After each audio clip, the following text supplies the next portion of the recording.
Good morning and welcome back, ladies, gents and Pikachus, to another analysis and breakdown of the Quran of the Muslims! Yes, we'll be back once again, breaking this thing down verse by verse into factual, logical statements in English so that you and I can understand who or what is Allah, what does he mean by the contents of his book, and more importantly for us as non-believers, what does this mean for us in our lives today? So before I get started, as I always do, I'm going to tell you now, if you have any doubts as to my factual accuracy or the things I'm about to say, please first buy, translate and read one of these. An Arabic Quran, which is the only version which is of Allah. This is Allah's word, not the English one or Quran.com. They are highly edited, changed with pieces removed or added and are not accurate to this. The Quran in Arabic, which is Allah's directly inspired word written by Muhammad. And after having done so, you'll recognise everything I'm about to tell you now is 100% accurate of what Allah actually said and what Islam is today. So, with that in mind, let's carry on where we left off last time.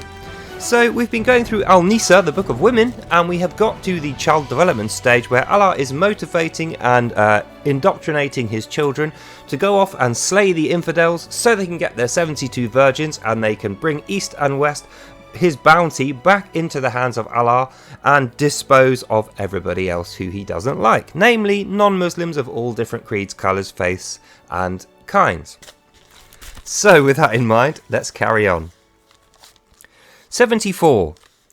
So have all righteous Muslims wage war for Allah's cause. If he is slain or not changes nothing, he will earn a greater reward. End of verse. Great start. So we're straight in there with the death, destruction and the blood and guts that we have associated at this point with Allah and his instructions to the little kiddies. Remember, this is the man telling the woman how to tell the children how to be like Allah's ideal servant, who is Muhammad. And if we break it down, he's saying, so have all the righteous Muslims, i.e. you little kids, unless you want to be an infidel, have all the righteous Muslims wage war for Allah's cause. He's talking about the Holy Jihad, the end times genocidal prophecy. And he goes on to say, if he is slain or not, changes nothing. He will earn a greater reward. Even if he's dead or alive, it doesn't matter which. As long as you kill the infidels, you will earn your great reward. So what Allah is saying here is whether you think you're going to die or not doesn't matter, O children.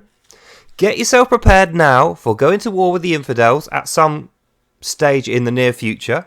And don't worry about dying, because even if you die, you'll get a great reward, and the reward is because you will be in Allah's cause of killing everybody else on earth who isn't a Muslim and upholding the Holy Jihad. That is his cause. Kind of psychotic to be teaching this to children, but what do I know? I'm not Allah. Allah is. He wrote this, not me. I wouldn't have necessarily gone down this route with my child development. So that's what that means, and we carry on. 75. Those who do not participate in Allah's cause of the Holy Jihad, what is wrong with you? In those villages, who says, our Lord, get us away from this place full of unjust and weak men and children, to be us a friend and help us in your causes. End of quote, end of verse. So this is like 101 how to speak to children. Not putting on a silly voice, that's just for you. But how Allah, if we break this down, is saying, the first thing he says is, get ready to go to war, my holy jihad, it's righteous and good, and if you don't do it, there's something wrong with you. You'll earn a great reward, whether you die or not doesn't matter. Then he goes on in 75 to say, those who do not participate in Allah's cause of jihad, what is wrong with you? Like, what is wrong with you that you don't want to run to your death and kill complete strangers because a man who you've never met or will ever see, Allah, has told you to do it? In the villages who they are living, the villages in which those people are living, what they're going to do is say, please get us away from this place full of unjust and weak men, women and children. So Allah is insinuating here to these children, if they don't run into war with no fear of death to kill the infidels they've never met in the cause of Allah's holy jihad, other Muslims are going to go, brother, what's this, brother? And they want to get away from them, and it's going to dishonour the whole village. And then he says, Be a friend and help to us in your causes. So he's suggesting that the children who don't want to run to their deaths in war killing the infidels are only like that because they are faithless cowards, and they should pray to Allah for strength and courage so they can go and murder people and be killed for the jihad. That's what this means. Lesson 1, children. Don't bother to learn maths, English or science. What you really want to know is how to worship Allah. And how to worship Allah is to swing a sword at the Jews and Christians and kill them, regardless of your own safety, and then you will be practicing Islam correctly. Okay, kiddies, says the mother to the children, because the father has said it to the mother, because Allah has ordained in the Quran of the Muslims that everyone in the entire cult must be in the cause of the jihad. That's like the main goal. Despite these people are children, they don't know anything yet. They're supposed to be learning how to be civil to each other, how to count and spell. No. Allah doesn't care about that stuff. As long as you can have this read to you by someone else, swinging swords at Jews and Christians is the main goal of your life. And if you don't do it, you're a coward, you're not just, your village will not like you, and you will have to pray for strength, or you'll die as an infidel with no reward. That's what this means. And we move on. 76. Those who believe will engage in a jihad for the causes of Allah against the infidels who only defend their idolatry. So go and wage war with the allies of Satan. Surely his schemes are much weaker. Fear not battle. Fear only Allah. End of verse. So a nice strong warlike command. This is almost like a military general instructing his troops. In fact, that's exactly what it is. I'm going to go that far. This is the military general, Allah, instructing his troops, tiny children, in how to go and get themselves killed in a war against people who don't want to go to war with them, have no problem with them, aren't at war with them, and don't have any reason to be, apart from this.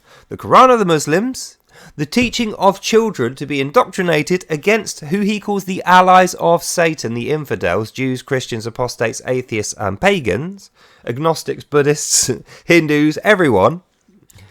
And he's actually saying, and this is a quote, those who believe, i.e. not infidels, children, if you don't want to be an infidel, you'll believe, you won't have any questions or doubts, so says Allah in his book, those who do believe, who are not infidels, will engage in the jihad for the causes of Allah. So you're not doing it for any other reason, but Allah has told you to, and that's righteous. So whether you like it, whether you understand it, whether you believe it, it doesn't matter. If you believe in Allah, you believe in his cause of holy jihad, and you will go and kill the infidels. And guess what? The infidels only defend idolatry. So when they're sticking up for their towns and cities and they're trying to defend themselves, they're not doing that because they have great lives that they're trying to keep going, because they don't want to die. They're doing it because they're defending idolatry. So they are immoral, filthy bastards, and you have to kill them because you're the righteous Muslims, O children. That's what this is saying. This is even worse indoctrination than the last one. But what do we expect from Allah, who is Satan? Then he carries on. So go and wage war with the allies of Satan. Surely his schemes are much weaker. So he's suggesting that this is a scheme. Allah's scheme is this whole thing. Remember the guarded secret, which is only in this book, not in the English one or Quran.com. This is part of that, which is why he's calling it a scheme. And he's saying our scheme is better than their scheme. Their scheme to come and secretly kill us, which doesn't actually exist. But we're going to indoctrinate and brainwash our children to hate these guys. And what better way to indoctrinate and brainwash children to hate you, but tell them that they secretly want you dead. Not only that, the reason they want you dead is so they can celebrate idols. It's unbelievable. This is actually sick. This is the sickest thing you've said so far. Allah! Allah, come here, Allah! I just wanted to remind you, you are going to burn in hell for this, and then you'll be destroyed. Sending children to their deaths on a false promise, scaring the hell out of them, telling them that we want to come and kill them when we absolutely don't. It's the opposite. We want to save them. Telling them that we have a scheme and that your scheme must be better because you're the greatest of deceivers. It might work on tiny children. We know what you're up to. We see you. and we will defy you. Just thought I'd let you know. Now get lost, you pig. So I had to just admonish Allah there for his disgusting treatment of his own children. I mean, it's concerning that this was written in the Dark Ages, but what is more concerning is how this is being taught now today. This is the main curriculum in Islamic countries. Jihad, 2 children against us in our countries here. And it's a scheme. It's a guarded secret. They're not going to tell us this. They're going to deny it. They've written a false book in English which doesn't have this part in, or the other parts. But we know those versions are for the infidels, i.e. us. This is the real one, the Quran of the Muslims, in only Arabic, which is what Allah speaks and tells his Muslims to learn, otherwise they are infidels. Then he finishes off, fear not battle, fear only Allah. So he's telling his children, don't fear death, don't fear warriors, don't fear fighting, don't fear immorality, don't fear anything else. Fear only Allah. And we carry on. 77. Have you not seen those whom said, clasp your hand in prayer, uphold the grace and charity of the law? He's obviously talking about the Christians there. When they were prescribed to come to battle, they feared those as how we only fear Allah, like a terror. They will say, our Lord, why did you have us go to war? Can you not delay this for a time? To this you say to them, there is no enjoyment for you in this world. The hereafter is better for you, fearful people. You will see Allah's justice in it. End of quote. End of verse. So, this is being styled out like a story. I feel like, even though I'm putting the silly voices on for you guys, this is how it's going to be told to the Muslim children. So let's break it down. It starts off by saying, have you not seen those whom said, clasp your hands in prayer, which is what our Christians do, uphold the grace and charity of the law, which is what Christians do, the law being the law of God out of the Bible, which is what we pray for, grace and the mercy of Christ. That's the law for us. So what he's saying here is, haven't you seen those stupid Christians praying to Christ? When they were prescribed to come to battle, they feared those, i.e. you, little children and your allies, they feared those who came to kill them, the Muslims, as we fear only Allah, like a terror. So Allah's now admitting that he is a terror, i.e. terrorism is based on this. He's literally admitting it there. And he's saying, not only do we fear him, and we're quaking in our boots from these Muslims to come and kill us in a jihad, he's actually saying Muslims should fear him that way too. So he's nothing like God. He's nothing like Christ. Nowhere in the Bible does God put terror into his faithful, obedient worshippers. Never. But in the Quran of the Muslims, that's exactly what Allah does. And he does it when you're a child. So he puts the fear of Allah into you when you're a child and uses that fear to manipulate you into going to a war which you don't like. He said before, I know what's best for you. You don't know what's good or bad. I do, because you're stupid and I know everything. That's Allah. And now he's even saying, when we arrive and we attack these guys, they're going to be praying to God to delay the battle because they don't want to kill us, but they don't want to die either. And then you have to say to them, there is no enjoyment for you in this world, O Christians. The hereafter, i.e. hell, is better for you fearful people, and you will see Allah's justice in it. So again, we see Allah's justice is not what we think is justice. Allah's mercy is not what we think is mercy. Allah's mercy to infidels is death, but quickly. Allah's justice to infidels is being sent to the fires of hell by child soldiers. That's what this is describing. In the Book of Women, in the child development section, Allah is saying, children of the jihad, go and kill the infidels, otherwise you are bad and evil and you'll go to the infidel hell. You know, your villagers will hate you, you'll have shame. Go and kill them, whether you like it or not, whether you believe it or not, whether you understand it or not. Your task in life is holy jihad, the cause of Allah, killing the infidels. Not only that, when you arrive, you have to shout threats at these guys and feel righteous after you kill them. And it is a terror. That is what this is describing. And you will see Allah's justice if you don't, the same as the infidels will, which means burning in hell forever, not having a good life. Remember, he says there's no enjoyment for you in this world. This just gets better and better, doesn't it? So we move on to 78. Wherever you are, be it even that you are amongst the lofty stars, death will find you. When you have good fortune, they say, Allah giveth. If bad luck, they say, you people did this to us. Nay, you will tell them all, Allah brings all the fates you suffered. They understand nothing. Nothing of what we speak. What is the purpose of these peoples? End of verse. This is just so unbelievably evil. So if we break this down, what Allah is saying here is, wherever you are, even if you're hiding in the heavens, in the stars, they use the word burash, which is stars. Even if you're hiding in the heavens, i.e. even if you're Christ or you're an angel in heaven, because remember his paradise garden isn't in heaven, it's deep below the ground. That's where he hides, just in case there's like a flood maybe or something. So he's saying, wherever you hide, even if you're still hiding in Eden, which we can't ever get back to, in the heavens, death will find you, O infidels. And when you have good fortune, you say, Allah gave me this, which is complete nonsense. We never say that. But if you have bad luck, you blame it on the Muslims. That's what he's saying. He's guilt-tripping the infidel to the children by saying, these Christians over here, anything good they have, they take it and it's from Allah. So they're ungrateful. They're greedy and they're ungrateful. They're taking the blessings and the bounty which is for you, O Muslims. Because remember, Allah's bounty is only for Muslims. So they've stolen it by doing that. But then when they have bad fortune, they're blaming it on you. These guys are blaming it on you, children. So get ready to go and kill them in the holy jihad. And then when you get there and you find them, you say, Allah brings you all the fates you suffer.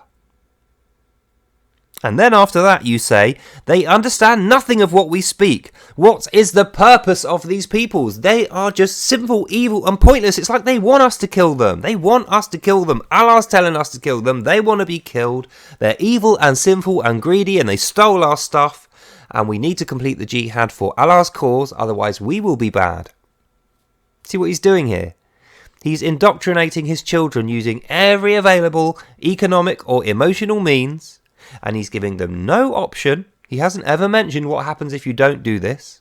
Apart from death. If you don't want to die, you will do this. And the reasons you're doing it is all these different emotional and economic triggers. And if you don't do it, you'll be shamed and other Muslims will come and kill you because you won't be obedient to Allah. Off with your head, you're dead. That's what this means. What is the purpose of these peoples? Like, Allah, come here. Why do people need to have a purpose to you? I don't understand that. It's not like we look across the map and go, what's the purpose of Saudi Arabians? What's the purpose of Iranians? What's the purpose of Palestinians? We don't expect that they're going to have a purpose for us. They have a purpose for themselves. So as long as that purpose isn't to kill us, we have no problem with them. They can live. But if their purpose is to kill us, guess what's going to happen to them? Which is unfortunate because they are children with guns being sent to kill us. So guess what's going to happen to them? They're going to die. Thanks a lot, Allah. You're sending your own children to death in terror after brainwashing them and giving them no option not to. That is Allah's great mercy and love and his wisdom. According to the Arabic Quran, which is his word. It's not in the English one, remember, so you'll have to find it in his actual Arabic word. The Quran of the Muslims. So anyway, we move on to the final verse of today's reading. 79. Whatever good you see comes from Allah alone, yet you bring to yourself misfortunes. We have sent you these Muslims as Allah's messengers, and he is a sufficient witness to you. End of verse, end of reading. So even though he's talking to the women to tell the children, through the man from Allah, so it's like fifth-hand information, because he's too much of a coward to actually approach and speak to people personally, and they'd probably tell him to F off, because it's ridiculous.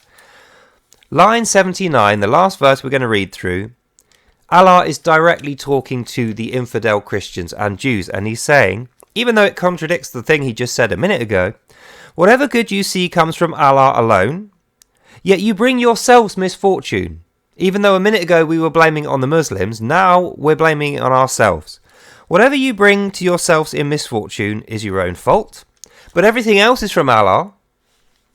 We have sent you these Muslims who are children who are coming to kill you with guns, wearing a veil so you can't tell they're children. That's how he does it, remember. He dresses up his child soldiers in full face coverings and the black, I don't know what they're called, niqab or whatever the hell it's called. He sends them off with guns, shooting and shouting at people, so you don't know that they're children until after you picked out the bodies. We have sent you these Muslims as Allah's messengers. So Allah's messengers are murderous, brainwashed children hiding in black suits so we can't see with guns, coming to kill us for no more reason than Allah has instructed it in his Quran of the Muslims. Keep that in mind when Muslims are trying to argue this point and deny it. This is Allah telling you, not Muslims who can be wrong or lie, who might not be proud of this but still have to follow it, who want to make excuses. This is Allah himself telling us. We have sent you these Muslims as Allah's messengers, and he is sufficient witness to you. So what that means is Allah's going to be watching all this happen and nodding and smiling. So the Muslims can know it's the right thing and not feel bad, and the infidels can nod and know it's the right thing and not try to resist. Otherwise, they're infidels, but we're already infidels, so we are going to resist because we don't want to die to this stupid, ridiculous nonsense and this evil death cult led by Allah and Muhammad, Satan. We don't want to have to end up massacring child soldiers, but that's what's going to happen because he's brainwashing them into running onto our guns. And they're not going to take no for an answer when we try and say, guys, let's talk about this, are they? Because he's told them that we're evil and we want to secretly kill them. We got a scheme going with Satan. Oh, well, there's no more else to say than that. That's the end of this episode. So we know in summary from this page of Quran that Allah is not only intent on murdering everyone else on earth, the mainstay of his troops is children dressed in little black assassin suits, running at us wailing with guns so that we don't know it's children, we think it's just regular soldiers. And after we've killed them, he's going to shout at us for killing them because they're children, so he's going to use their dead bodies for a propaganda campaign to make us look bad so he can send more and they will willingly go. This entire thing is military indoctrination for children being applied by the mother on the demands of the father because Allah told you to do it. Otherwise you're an infidel and you will be killed. This is Islam. And that's the end of this video, so I hope you enjoyed hearing that, although I didn't enjoy having to tell you. If you don't believe me, 100% of it is in here. Allah's Arabic word, dictated by Muhammad, perfectly preserved, divinely inspired by his grace, mercy and wisdom. And remember, he's all merciful, all loving. No one is more merciful and loving than Allah, in the words of Allah and obedient Muslims. So that's all. That's the end of this video. Hope you enjoyed that and you learnt something. God bless you all, and I'll see you in the next one. Bye now. And so ends another episode of Without Lies, Islam Dies. We'll be back at 4:15 this afternoon if you want to hear more of Allah's schemes and Satan's schemes also. Until then, God bless, have a lovely day, and I'll see you in the next one. Bye now. Bye.